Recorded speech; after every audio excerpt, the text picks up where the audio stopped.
It shows that Berkshire sold another 115 million shares of Apple in this last quarter. That's Berkshire's largest holding. And I think in that vein, we'll start with a question from Sherman Lamb. He is a 27-year-old Berkshire Hathaway Class B shareholder from Malaysia. And he asks, last year you mentioned Coca-Cola and American Express being Berkshire's two long-duration partial ownership positions. And you spent some time talking about the virtues of both these wonderful businesses in your recent shareholder letter. I noticed that you have excluded Apple from this group of businesses. Have you or your investment manager's views of the economics of Apple's business or its attractiveness as an investment changed since Berkshire first invested in 2016? No, but we have sold shares, and I would say that at the end of the year, I would think it extremely likely that Apple is the largest common stock holding we have now. Don't mind at all under current conditions building the cash position. I think when I look at the alternative of what's available in the equity markets, and I look at the composition of what's going on in the world, we find it quite attractive. And one thing that may surprise you, but almost everybody I know pays a lot more attention to not paying taxes than I think they should. We don't mind paying taxes at Berkshire, and we are paying a 21% federal rate on the gains we're taking in Apple. And I think that something has to give, and I think that higher taxes are quite likely, and the government wants to take a greater share of your income or mine or Berkshire's. They can do it, and they may decide that someday they don't want the fiscal deficit to be this large because that has some important consequences, and they may not want to decrease spending a lot, and they may decide they'll take a larger percentage of what we earn. I don't think you'll actually mind the fact that we sold a little Apple this year. I'm running my listed company called FW, and we are so grateful that to learn from you, and you really inspire us. My question is, besides the electrical car company, BRD, under what circumstances you will reinvest and reconsider to invest Hong Kong and China company? Thank you. Yeah. Our primary investments will always be in the United States. We do the companies we invest in the United States. American Express does business around the world, and no company hardly does business around the world like Coca-Cola. I mean,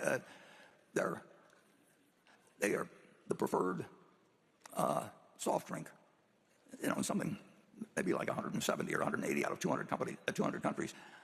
Those are rough approximations from a few years back, probably, but that degree of acceptance worldwide is, I think it's almost unmatched. I can't really think of any company that has it. American Express has a position in the credit card deal, which I think is extremely strong, and part of that was part of the reason for that was one of the directors that introduced a few minutes ago, Ken Chenault. But it has strengthened dramatically over the last 20 years for a lot of reasons. So we will, but I understand the United States rules, weaknesses, strengths, whatever it may be. I don't have the same feeling for economies generally around the world. I don't pick up on other cultures extremely well, and the lucky thing is I don't have to, because I don't live in some tiny little country that has just doesn't have a big economy. But I'm in an economy already that has, after starting out with 0.5% of the world's population, has ended up with well over 20% of the world's output, to the idea of utilities being treated fairly. Charlie? Or not Charlie. I'm so used to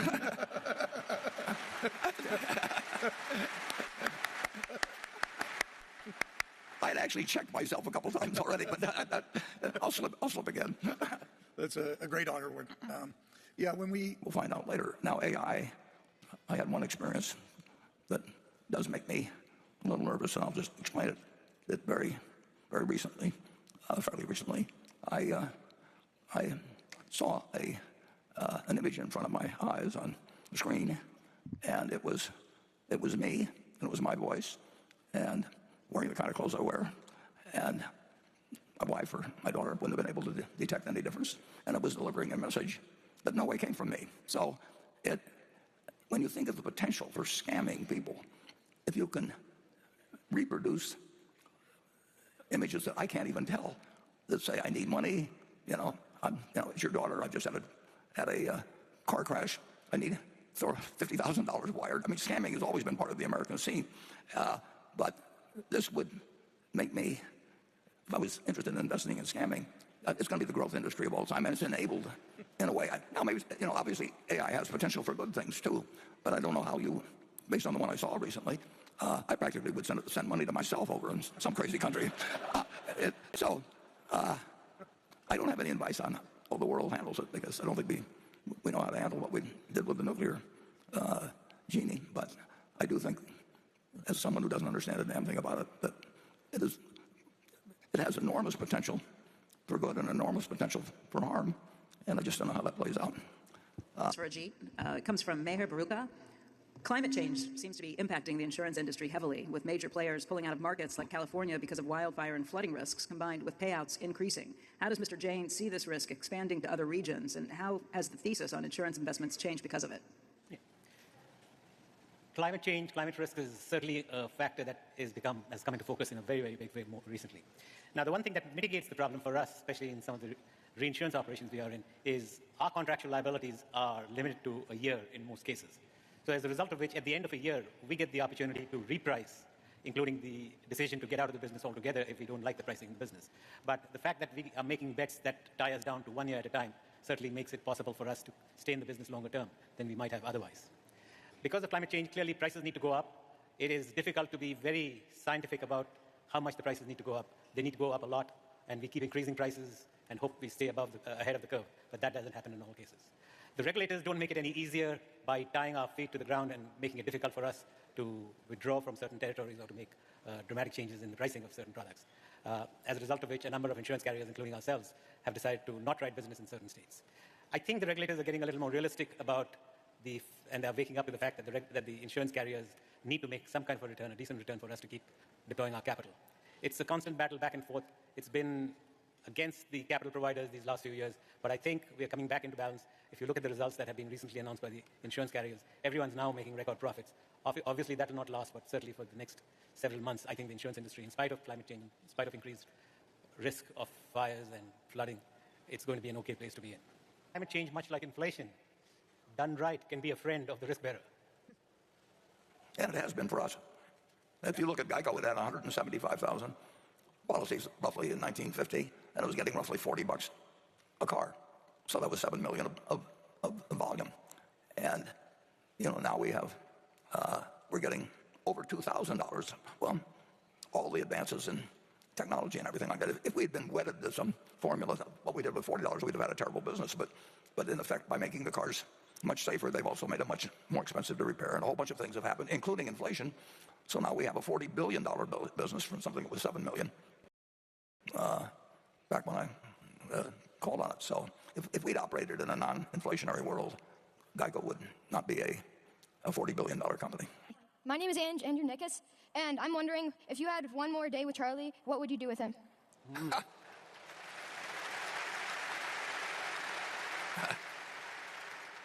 Well, it's kind of interesting because, in effect, I did have one more day. I mean, it wasn't a full day or anything, but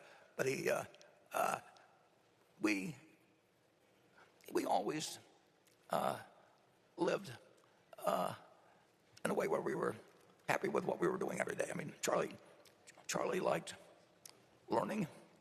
He liked, as I mentioned in the movie, he liked a wide variety of things. So he was much broader than I was. But I didn't have any great desire to be as broad as he was, and he didn't have any great desire to be as narrow as I. But we had a lot of fun doing anything. And, we played golf together, we played tennis together, we did everything together. And this you may find kind of interesting. We had as much fun, perhaps even more to some extent, with things that failed, because then we really had to work our way out of them. And in a sense, there's more fun having somebody that's your partner in digging your way out of a foxhole than there is just sitting there and watching an idea that you got 10 years ago just continually produce more and more profit. So it wasn't, he really fooled me, though. He went to 99.9 years. I mean, if you pick two guys, he publicly said he never did a day of exercise except where it was required when he was in the Army. So he never did a day of voluntary exercise. He never thought about what he ate.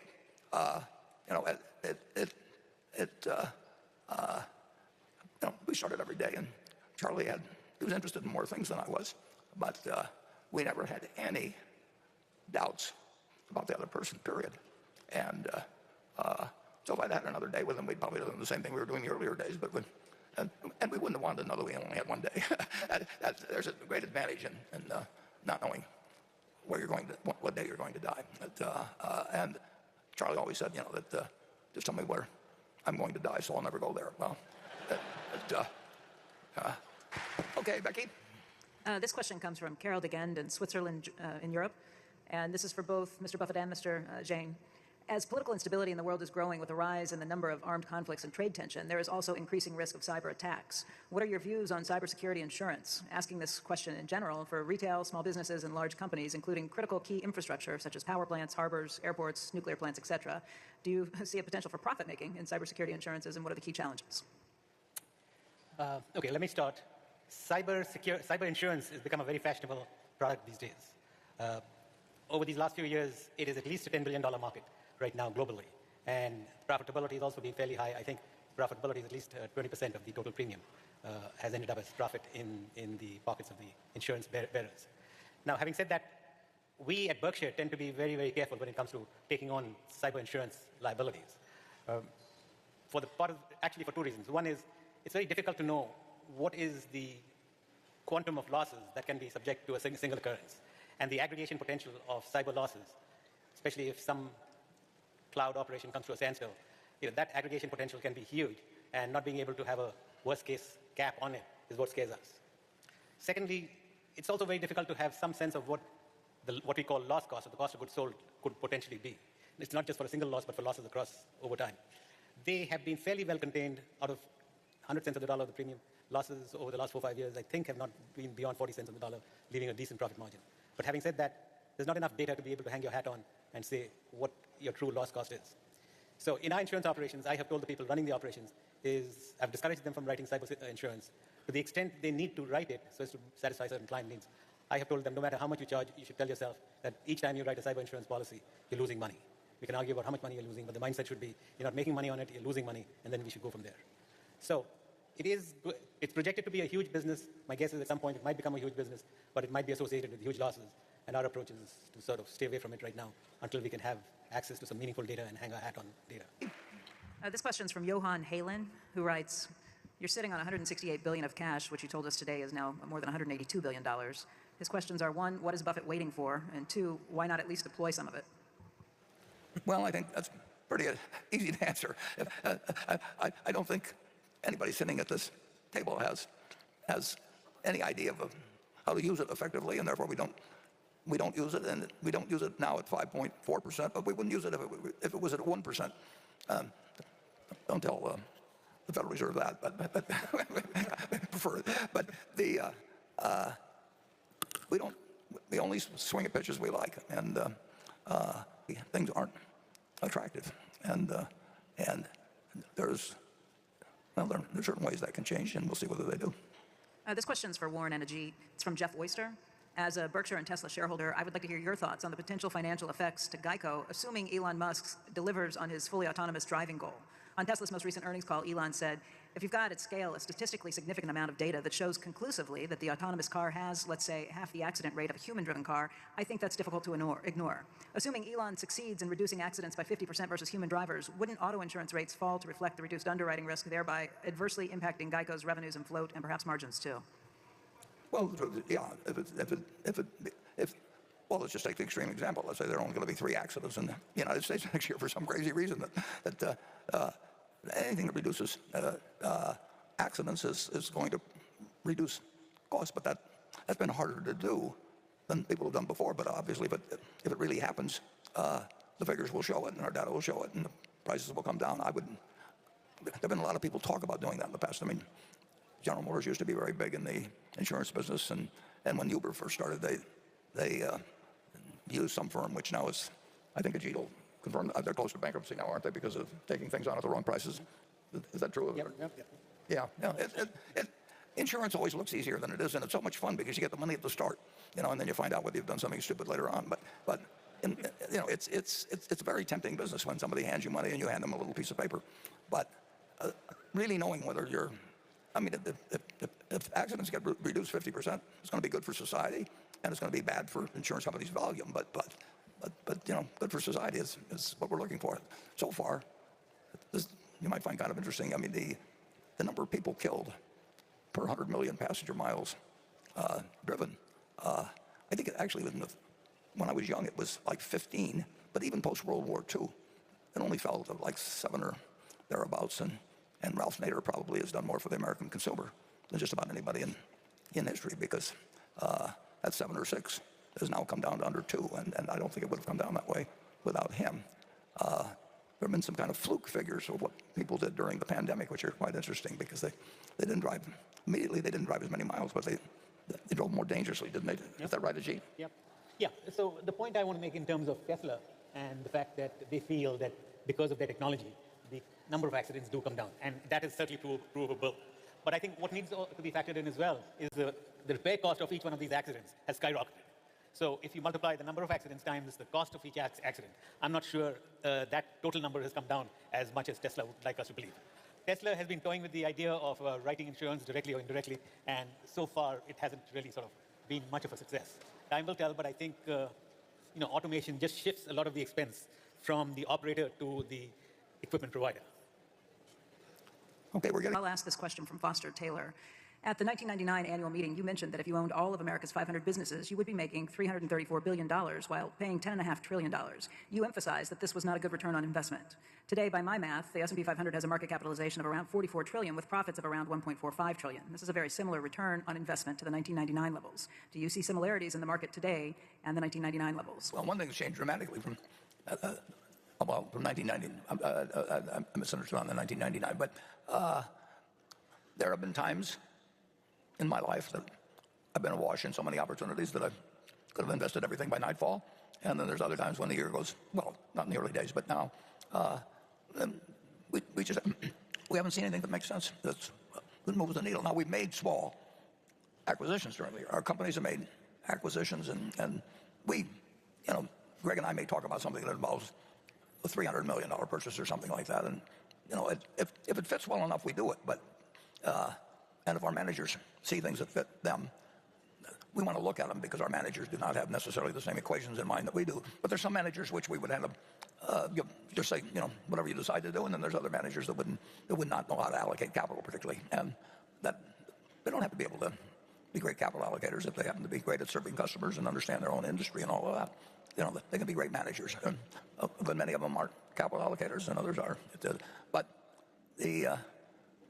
this is not a time when the phone is going to be ringing often, but there are times sometimes, and Greg will know how to handle them as well or better than I have over time. And Charlie and I, we missed a lot of things, and what we really regretted was missing something that turned out to be very big. We never worried about missing something that we didn't understand. I mean, why should we be able to predict the future of every business any more than we can predict what wheat yields are likely to be in Illinois next year? Well, not wheat in Illinois, wheat in Kansas, but corn in Illinois. I don't really think of whether it's similar to 1999, because I'm not that good on chronology anyway, unless something really dramatic happened at the time. I mean, I remember things from 2008 and 9 much better than I remember whether something happened in 2015 or 1987. Question to Warren. Your favorite holding period is forever. Holding American Express or Coca-Cola for decades. Berkshire recently went in and out of Markel, and you, I believe, sold and later bought Oxy, which I think happens to everyone all the time. But can you maybe, to us, give examples of your thought process when you exit positions? Thank you. Well, there are various reasons for exiting positions. One is if you need the money, but that doesn't happen very often with us. But it used to happen on every decision I made when I was 20 years old, which I consider the post-Graham period, although I actually started in 1942, if you just talk about buying stocks. But in any event, the decision process is really quite interesting in a certain way, because Charlie and I made decisions extremely fast, but in effect, after years of thinking about the parameters that would enable us to make the quick decision when it presented itself. And people have speculated on how I've decided to really put a lot of money into Apple. And for a reason I can't. One thing that Charlie and I both learned a lot about was consumer behavior. That didn't mean we thought we could run a furniture store or anything else, but we did learn a lot when we bought a furniture chain in Baltimore, and we quickly really realized that it was a mistake. But having made that mistake made us smarter about actually thinking through what the capital allocation process would be and how people are likely to behave in the future with department stores and all kinds of things that we wouldn't really focused on. So we learned something about consumer behavior from that. We didn't learn how to run a department store. Now, the next one was See's Candy, and See's Candy was also a study of consumer behavior. We didn't know how to make candy. There were all kinds of things we didn't know, but we've learned more about consumer behavior as we go along. And that sort of background, in a very general way, led up to the study of consumer behavior in terms of Apple's products. And in that case, while I watched what was happening at the Furniture Mart in terms of people leaving the store, even though we were selling Apple at a price where we weren't even making any money, but it was just so popular that if we didn't have it, people left the store and went to Best Buy or someplace. And if you know the Blumkins, they can't stand anybody leaving the store, so they behave accordingly. But then you learned that had to interest you in the brand. And then you had a million different inputs. But I think the psychologists call this apperceptive mass. But there is something that comes along that takes a whole bunch of observations that you've made and knowledge you have, and then crystallizes your thinking into action, big action in the case of Apple. And there actually is something which I don't mean to be mysterious, but I really can't talk about.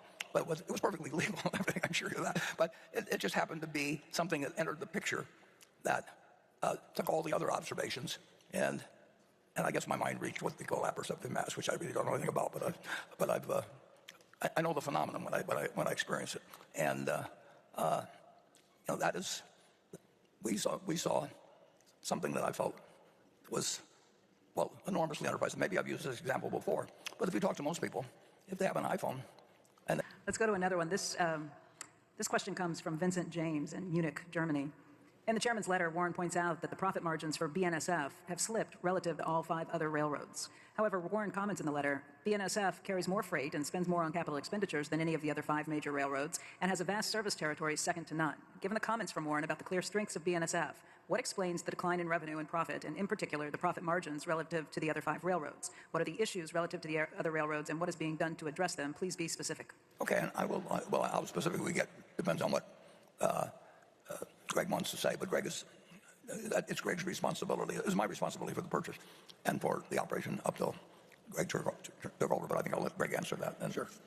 Yeah, the Warren touched on it, and the comments from as reflected there are very accurate. If you look at this quarter's results or our last year's results, they were both they're disappointing as shareholders and disappointing in the relative to the other Class 1 railroads. And as highlighted in the question, there's 5 other Class 1 railroads, so it's pretty easy to understand how you're performing versus the others, and there's a lot of other variables, but there's some very simple things to look at.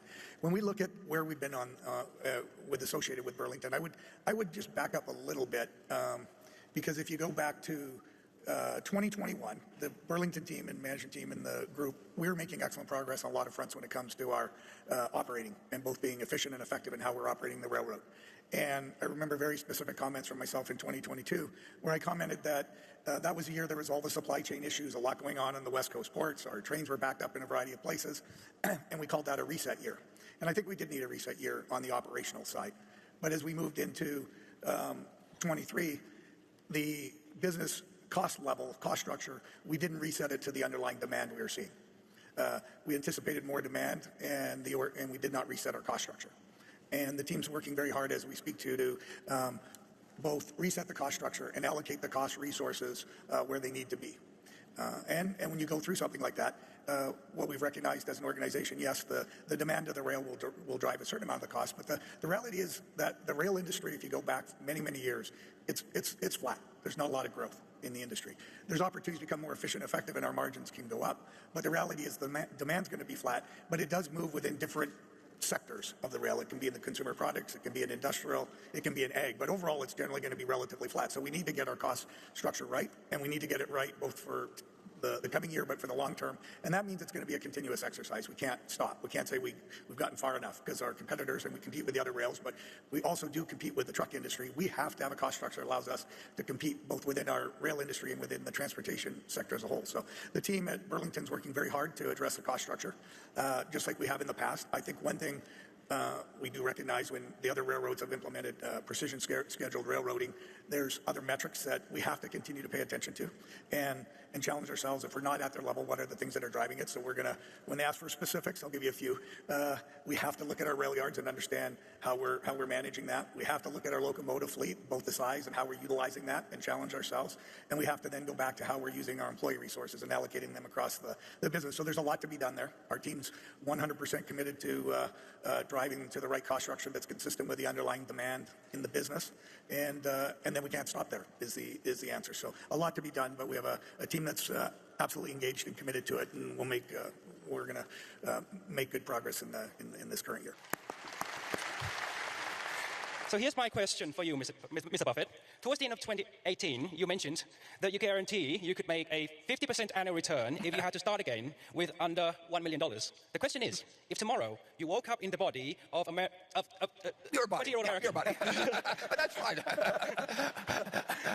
and your name was now Warren allocate, and you had some money to invest on a full-time basis, what method or methods would you use to achieve that return? Would it involve flipping through 20,000 pages of Moody's manual or similar publications, or finding two fancy cupboards? Or would it be hunting for great companies at a fair price, as Mr. Munger would? Or would it be a combination of both, with opportunity cost serving as the final arbiter of which method to use, given that your investing opportunity has now broadened significantly? Thank you, Cop and Cap. Good question. I'm glad you came. And the answer would be, in my particular case, it would be going through the 20,000 pages.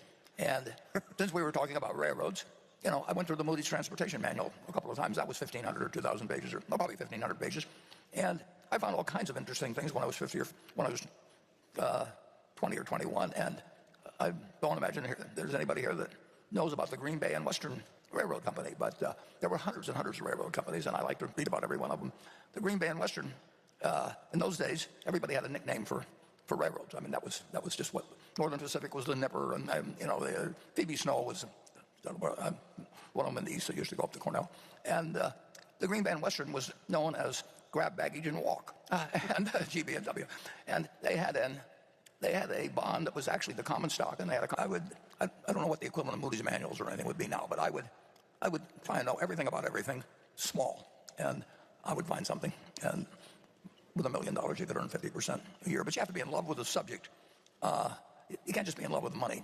You really got to just find it, essentially like, people find other things in other fields because they just love looking for it. This question comes from Linda Frazier in Westport, Connecticut. Dear Mr. Buffett, in the past you've specified that 90% of your wife's inheritance be invested in a low-cost S&P 500 index fund and 10% in short-term government bonds. But the market cap of the Magnificent 7 tech stocks now represents more than 1/4 of the market cap-weighted S&P 500 index, which seems like a big bet on the tech sector.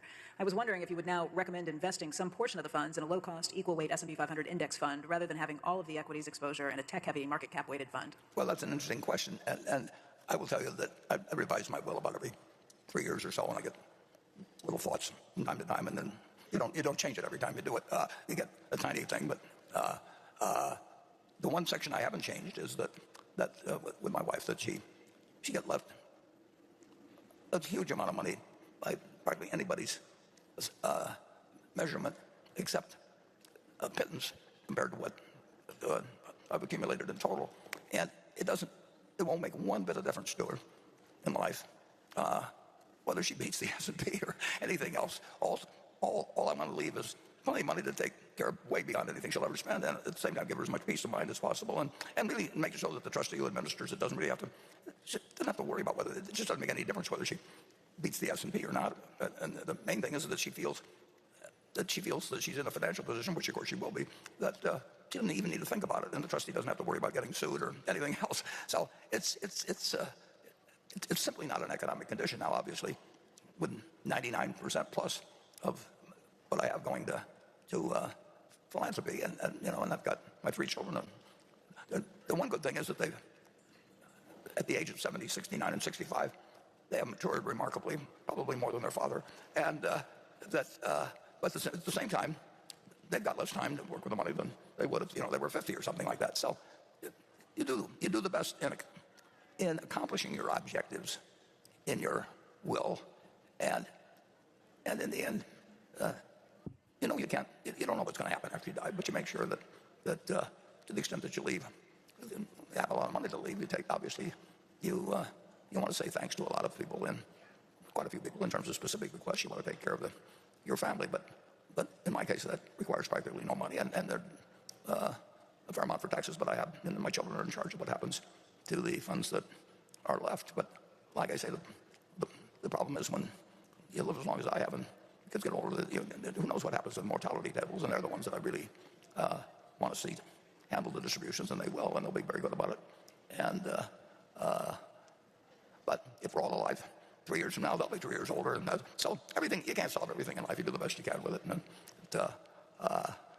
people do interesting things. I've been around probably as many rich people as almost anybody, and a fair number of them I know what they're doing or have done with their funds. Two is, now that the AI genie is out of the bottle, as someone astutely put it earlier today, what business in Berkshire Hathaway may be most at risk with AI?